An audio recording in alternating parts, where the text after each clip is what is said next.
Hello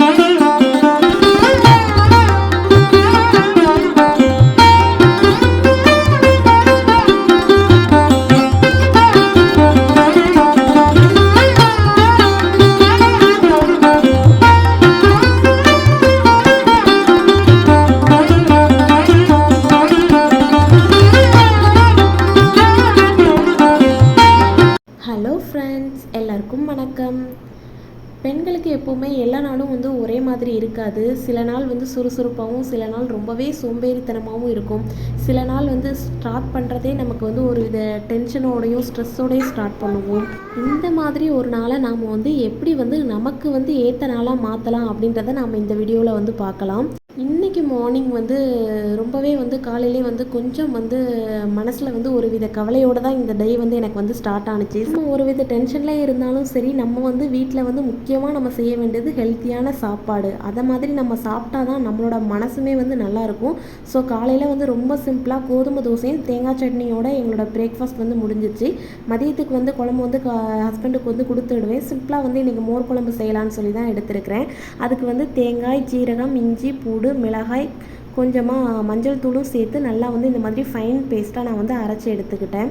நான் இன்றைக்கி பூசணிக்காய் செஞ்சு தான் மோர் குழம்பு செய்ய போகிறேன். பூசணிக்காவை கட் பண்ணி அதில் கொஞ்சமாக தண்ணி, உப்பு, மஞ்சள் போட்டுட்டு அதை குக்கரில் நான் ஏற்கனவே வேக வச்சுட்டேன்.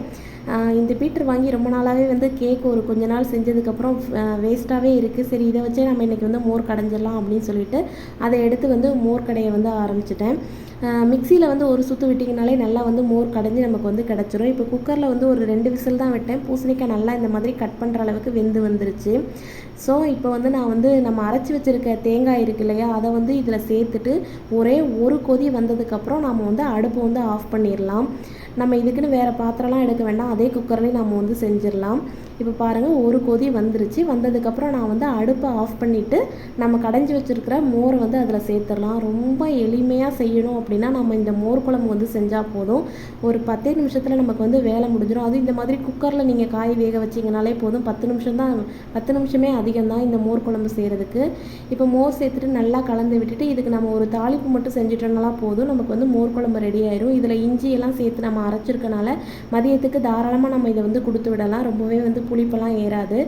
இப்போ தாளிக்கிறதுக்காக நான் ஒரு 2 டேபிள் ஸ்பூன் எண்ணெய் சேர்த்துருக்கிறேன். கொஞ்சமாக கடுகு, கூடவே கொஞ்சம் வெந்தயம் சேர்த்துக்கோங்க, நல்லா வாசனையாக இருக்கும். வரமிளகாய் 2 சேர்த்துருக்கிறேன். கொஞ்சமாக பெருங்காயத்தூள். இன்றைக்கி கருவேப்பிலை எதுவுமே இல்லை, ஸோ நான் அதை அப்படியே தாளித்து சேர்த்துக்கிட்டேன். மோர் குழம்பு கொஞ்சம் கெட்டியாக இல்லாமல் நான் தண்ணியாக தான் எடுத்துருக்கிறேன். கொஞ்சம் கெட்டியாக இருந்தால் சாப்பிட்றதுக்கு கொஞ்சம் விரும்ப மாட்டாங்க. அதனால் கொஞ்சம் நான் தண்ணியாகவே இருக்கட்டும்ன்றதுக்காக நான் இந்த மாதிரி செஞ்சு எடுத்துக்கிட்டேன். சிம்பிளாகவும் செஞ்சாச்சு, நம்மளோட லஞ்சும் சேர்த்தே செஞ்சாச்சு. மதியம் சூடாக சாதமும் ஒரு அப்பளமும் நம்ம பொரிச்சு எடுத்துக்கிட்டாலே போதும். மோர் குழம்புக்கு நமக்கு ரெடி ஆயிரும். ஸோ இனிமேல் நமக்கு நம்ம மைண்டை ரெஃப்ரெஷ் பண்ணுறதுக்கு நமக்கு இருக்கிற ஒரே வழி நம்ம குழந்தைங்க கூட கொஞ்சம் நேரம் டைம் ஸ்பெண்ட் பண்ணுறது தான்.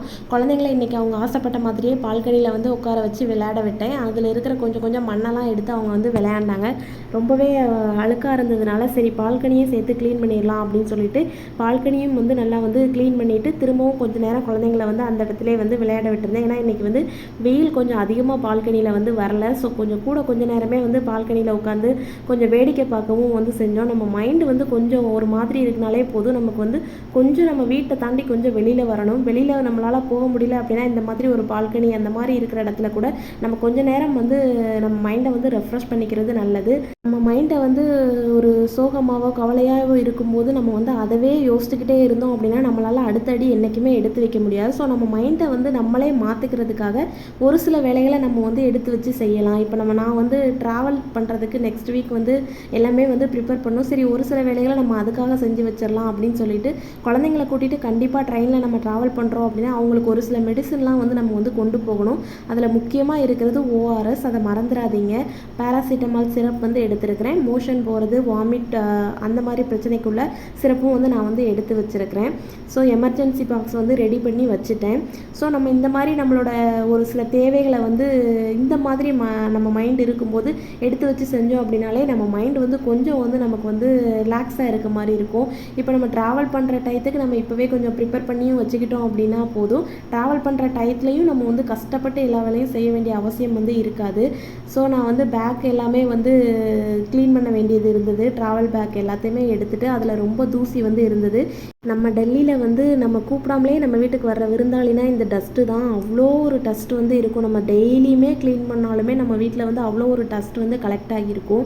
இந்த சிப்பு ஓரத்துலலாம் வந்து ரொம்பவே டஸ்ட்டாக இருந்தது. நான் வந்து இந்த மாதிரி ஒரு நம்ம ஷூ பாலிஷ் பண்ணுற ப்ரஷ் வச்சு தான் நான் வந்து இந்த மாதிரி க்ளீன் பண்ணியிருக்கேன். ஏற்கனவே வந்து கிச்சன் டிப் ஐடியாஸில் வந்து லாஸ்ட் வீடியோவில் இதை வந்து நான் வந்து உங்களுக்கு வந்து டிப்பாகவே வந்து கொடுத்துருந்தேன். இதுலேயும் ஏன் கண்டினியூ பண்ணுறேன் அப்படின்னா, நான் வந்து நம்மளோட டேயில் வந்து மைண்ட் வந்து ரெஃப்ரெஷ் ஆகும்போது நான் என்னென்ன வேலையெல்லாம் செஞ்சேன் அப்படின்றதுனால தான் இந்த வீடியோலையும் வந்து நான் வந்து அதை வந்து இன்க்ளூட் பண்ணுறேன். இதை ஃபஸ்ட்டு நான் க்ளீன் பண்ணும்போது நார்மல் கிளாத் வச்சு தான் தூசி வந்து க்ளீன் பண்ணேன். ஆனால் அந்த தூசி வந்து சரியாக போகவே இல்லை. அதனால தான் வந்து இந்த மாதிரி நான் வந்து ஷூ பாலிஷ் பண்ணுற ப்ரஷ் வச்சு வந்து நான் வந்து க்ளீன் பண்ணேன். ஃபஸ்ட் டைம் வந்து இந்த மாதிரி தூசியெல்லாம் நம்ம தொடச்சிட்டோம். ஷூ பாலிஷ் பண்ணுற அந்த ப்ரஷ் வச்சு நான் தூசியெல்லாம் தொடச்சதுக்கப்புறம் இந்த மாதிரி ஈரத்துணி வச்சு க்ளீன் பண்ணேன். நம்மளோட பேக் வந்து நல்லா சூப்பராக சுத்தமாக க்ளீன் ஆகிடுச்சு. இதே மாதிரி மற்ற எல்லா ட்ராவல் பேக்கையுமே நான் வந்து எடுத்து க்ளீன் பண்ணி வச்சுட்டேன்.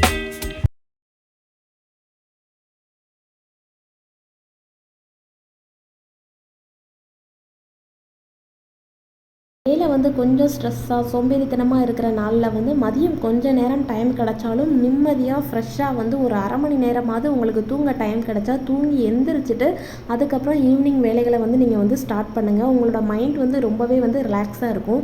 இது என்னோடய எக்ஸ்பீரியன்ஸில் எனக்கு வந்து தோணும். இந்த மாதிரி நான் கொஞ்சம் நேரம் வந்து ரொம்ப கவலையாக சோகமாக அந்த மாதிரி இருக்கிற டயத்தில் வந்து மதியம் கொஞ்சம் டைம் கிடச்சாலும் குழந்தைங்களையும் தூங்க போட்டுட்டு நானும் வந்து கொஞ்சம் நேரம் தூங்கி எந்திரிப்பேன். கொஞ்சம் நல்லா மைண்டே வந்து ரெஃப்ரெஷ்மெண்ட்டாக இருக்கும். நெக்ஸ்ட்டு ஈவினிங் வேலையில் வந்து நம்ம ஸ்டார்ட் பண்ணும்போதே ரொம்ப சிம்பிளான ரெசிபியாக இருந்தாலும் நம்மளோட எப்போவுமே கிச்சன் கேஸ் ஸ்டவ்வும் சிங்க்கும் வந்து நீட்டாக க்ளீன் பண்ணி வச்சுட்டு அடுத்த வேலைகளை வந்து நம்ம வந்து ஸ்டார்ட் பண்ணணும். அப்போ தான் நம்மளோட குக்கிங்கையும் வந்து நம்ம வந்து மைண்ட் ரிலாக்ஸாக நம்ம வந்து செய்ய முடியும். இப்போ நான் வந்து கொஞ்ச நேரம் மதியம் நல்லா தூங்கி எழுந்திரிச்சிட்டே நான் வந்து கிச்சனையும் வந்து க்ளீன் பண்ணி எல்லாம் வச்சுட்டு நெக்ஸ்ட்டு ஈவினிங் வந்து சமையல் செய்கிறதுக்கு வந்து ஒரு சில ப்ரிப்பரேஷனையும் வந்து நான் வந்து செஞ்சு வச்சுருந்தேன். ஃப்ரிட்ஜில் இருந்து காயெல்லாம் எடுத்து வச்சுட்டேன். சுரக்காய் வந்து கூட்டு தான் இன்றைக்கி வந்து கடலைப்பருப்பு போட்டு செய்கிறதுனால கடலைப்பருப்பு கொஞ்சமாக சிறுபருப்பு ஊற வச்சுட்டேன். நெக்ஸ்ட்டு வந்து புளி ரசம் வந்து வைக்கிறதுக்காக ஊற வச்சுட்டேன். ரொம்ப சிம்பிளான ரெசிபியாகவே இருக்கணும், ஆனால் ஈஸியாக செய்கிற மாதிரி இருக்கணும்னா நான் வந்து அதிகமாக வந்து செய்கிறது வந்து ரசம் ஏதாவது வச்சுட்டு அதுக்கு வந்து நல்லா சூப்பரான காம்பினேஷனில் ஏதாவது ஒரு வந்து பொரியலோ கூட்டோ 1 இல்லை 2 நாளும் வந்து செய்வேன். இன்றைக்கி வந்து நான் வந்து சுரக்காய் கூட்டு தான் வந்து செய்ய போகிறேன். நல்லா பருப்பெல்லாம் போட்டு நல்லா சூப்பராக வந்து செய்யலான்னு நினச்சிருந்தேன். ஸோ வந்து சுரக்காய் வந்து இந்த மாதிரி வந்து கட் பண்ணிட்டேன். பாதி சுரக்காய் மட்டும் போதும். இன்றைக்கி வந்து கடலைப்பருப்புலாம் நம்ம அதிகமாக போட்டு செய்கிறதுனால இதுக்கு வந்து நான் வந்து ஒரே ஒரு தக்காளி நான் செய்கிற ரெசிபிஸ் எல்லாம் இப்போ எல்லாமே வந்து கொஞ்சமாக தக்காளி செய்கிற மாதிரியான ரெசிபிஸ் தான் வந்து இப்போ ஒரு 2 வீக்ஸாக வந்து நான் செஞ்சுக்கிட்டு இருக்கேன். இதுக்கு ஒரே ஒரு தக்காளி ஒரு வெங்காயம் வந்து நான் வந்து கட் பண்ணி வச்சுட்டேன். ரசத்துக்காக இன்னொரு தக்காளி வந்து எடுத்து வச்சுருக்கிறேன். இன்றைக்கி நான் வந்து குக்கரில் தான் வந்து பருப்பை வந்து வேக வைக்க போகிறேன். நான் ஊற வச்ச கடலைப்பருப்பு சிறுபருப்பையும் வந்து குக்கரில் வந்து அடியில் போட்டுட்டு அது கூடவே வந்து ஒரு தக்காளியும் நான் வந்து சேர்த்துட்டு கொஞ்சமாக உப்பும் வந்து சேர்த்துட்டேன். கூடவே கொஞ்சமாக மஞ்சள் தூள் இதை எல்லாமே வந்து குக்கரில் அடியில் வந்து சேர்த்துருங்க. அதுக்கு கூடவே கொஞ்சம் ஜீரகமும் சேர்த்துட்டு அந்த பருப்பு மூழ்கிற அளவுக்கு மட்டும் தண்ணி வந்து வச்சுக்கோங்க. இப்போ நான் வந்து சுரக்காய் வந்து தனியாக வந்து எண்ணெயில் வந்து வதக்க போகிறதில்ல. சுரக்காவையும் இதே குக்கரில் தான் சேர்க்க போகிறேன். ஆனால் பருப்போடு சேர்த்துட்டோம் அப்படின்னா ரொம்ப குழஞ்சி சுரக்காய் இருக்கிறதே தெரியாமல் போயிடும். ஏன்னா நம்ம கொஞ்சமாக தான் சுரக்காய் சேர்க்குறோம். அதனால் இந்த மாதிரி ஒரு தனியாக டிஃபன் பாக்ஸில் வந்து சுரக்காய் சேர்த்துட்டு ரொம்ப கொஞ்சமாக ஒரு 1/4 கிளாஸ் அளவு தண்ணி வந்து அதில் நான் வந்து சேர்த்துட்டு அதை மறக்காமல் நம்ம இந்த மாதிரி ஒரு மூடி போட்டு வச்சுட்டு அதுக்கப்புறம் நம்ம குக்கரை மூடி வேக வச்சோம் அப்படின்னா பருப்பு தனியாக நல்லா குக்காகி வந்துடும். அது கூடவே வந்து நமக்கு வந்து சுரக்காய் வந்து நமக்கு தேவையான பதத்தில் நமக்கு வந்து வெந்து கிடைக்கும். ரொம்ப குழஞ்சும் வந்து போகாது, பருப்போடு நல்லா மிங்கிலும் ஆகாது, தனியாக நமக்கு வெந்து நல்லா கிடச்சிரும். இப்போ வந்து பருப்பு வந்து நம்ம எதெல்லாம் வேக வைக்கிறோமோ அந்த ஐட்டத்தெல்லாம் வேக வச்சுட்டு அடுத்த வேலைகளை நம்ம வந்து செய்யலாம். இதோட சாதத்தையும் இன்னொரு அடுப்பில் குக்கரில் வச்சுட்டிங்க அப்படின்னா சீக்கிரமாக உங்களுக்கு வேலையும் முடிஞ்சிடும். நான் இன்றைக்கி வந்து சாதத்துக்காக அரிசி ஊற வச்சுருக்கேன். குக்கர் ஆனால் அடுப்பில் வந்து வைக்கலை. ஏன் அப்படின்னா 2 குக்கருக்கு ஒரு விசில் தான் இருக்குது. இன்னொரு விசில் வந்து தம்பி கீழே போட்டனால அது உடஞ்சி போயிடுச்சு. அதனால் நான் ஒரு விசில்னால இப்போ பருப்பு வந்து கேஸ் போனதுக்கப்புறம் தான் வந்து சாதத்தை நான் வந்து அடுப்பில் வைக்க முடியும். அதனால் சாதத்தை அப்புறமா ஃபைனலாக வச்சுக்கலான்னு சொல்லிட்டு ரசம் வந்து செய்கிறதுக்கு வந்து ஏற்பாடு பண்ணிட்டேன். மிளகு, ஜீரகம், வெந்தயம், மஞ்சள் தூள், மல்லித்தூள் இது எல்லாமே சேர்த்துட்டு கொஞ்சமாக மல்லியில் மிளகாய் இதெல்லாம் சேர்த்துட்டு இதெல்லாம் மிக்சியில் வந்து லைட்டாக கொரகொரப்பாக வந்து அரைச்சி எடுத்து வச்சுக்கிட்டேன். அரைச்சி எடுத்துகிட்டு அதே மிக்சி ஜாரை வந்து சோப் போட்டு கழுவாமல் லைட்டாக வாட்டர் மல்லில் வாஷ் பண்ணிவிட்டு சுரக்காய் கூட்டு செய்கிறதுக்கு வந்து தேங்காய் கொஞ்சம் அரைக்க வேண்டியிருந்ததுனால அதையும் வந்து அரைச்சி வச்சிடலாம் அப்படின்னு சொல்லிட்டு தேங்காய் கொஞ்சமாக வெங்காயம், ஜீரகம், ஒரு மிளகாய் இதை வந்து நீங்கள் வந்து சேர்த்து இதையுமே வந்து ரொம்ப ஃபைன் பேஸ்ட்டாக இல்லாமல் கொஞ்சம் கொரகொரப்பாக அரைச்சி வச்சுக்கிட்டீங்க அப்படின்னா சுரக்காய் கூட்டில் சேர்க்கும் போது ரொம்பவே டேஸ்ட்டாக இருக்கும். இந்த மாதிரி மெத்தடில் ஒருக்கா சுரக்காய் கூட்டு செஞ்சு பாருங்கள். ரசம் சாதத்துக்கு அவ்வளோ ஒரு காம்பினேஷன் சூப்பராக இருக்கும். ட்ரை பண்ணி பாருங்கள் ஒரு நாள். மிக்சியில் வந்து தேங்காய் விழுது அரைச்ச கையோடு வந்து புளி ஊற வச்சுருந்தேன் இல்லையா, அது கூட ஒரே ஒரு தக்காளி இந்த மாதிரி கையினால் நல்லா வந்து மசிச்சுட்டு சேர்த்துட்டு அது கூடவே வந்து மல்லியிலேயும் இந்த மாதிரி கிள்ளி ரசத்துக்கு வந்து எவ்வளோ தண்ணி தேவையோ புளியோட தன்மை எவ்வளோ தேவையோ அதை வந்து செக் பண்ணிவிட்டு இந்த மாதிரி ரெடியாக எடுத்து வச்சுட்டேன். இப்போ வந்து இன்னொரு அடுப்பில் வந்து நான் வந்து ரசம் செய்கிறதுக்கு வந்து ரெடி பண்ணிட்டேன். கொஞ்சமாக கடுகு சேர்த்துட்டு அது கூடவே வந்து 2 வரமிளகாய் இந்த மாதிரி கிள்ளி வச்சுட்டு நம்ம அரைச்சதையும் சேர்த்து போட்டுட்டு நம்ம புளிக்கரைசலை வந்து ஊற்றிட்டோம் அப்படின்னா போதும். ஒரு அடுப்பில் வந்து ரசம் வந்து தானாக ரெடி ஆகிடும். நமக்கு வந்து ரொம்ப ஈஸியாக இந்த மாதிரி ஒரு மாதிரி டென்ஷனாக இருக்கிற நேரத்தில் ரொம்ப ஈஸியாக செய்யணும் அப்படின்னா நாம் வந்து ஒரு சாதாரணமாக இந்த மாதிரி ஒரு ரசம் மட்டும் வச்சு ஒரு பொரியல் வந்தால் செஞ்சால் போதும். நம்மளோட வேலை வந்து கடகடன்னு முடிஞ்சிடும்.